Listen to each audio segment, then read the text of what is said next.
Hello, Galaxy. I'm Chris Pirillo, and this is my view in fewer than two. How much is too much for a smartphone? Now, keep in mind, I'm willing to pay top dollar because this is my primary computer. This is very much my PC, my very personal computer, because I can't shove a giant system into my pocket. I can shove this into my pocket. But how much is too much?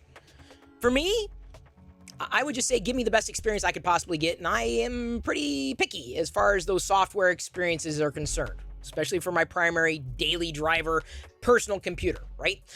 But for the average person, what's too much? I would go as far as to say $500 is too much for a smartphone for most people today. Now, I know you're going, how is that even possible? You can't get the latest iPhone with that. Yeah, but the iPhone SE is more than good enough.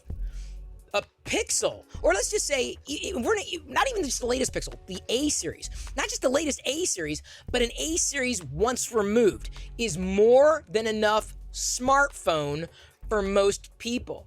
So I know that the entire industry is driving toward, well, I can't say that, maybe not the entire industry, but we always, nerds and geeks tend to drive towards the latest, the fastest, all the newest.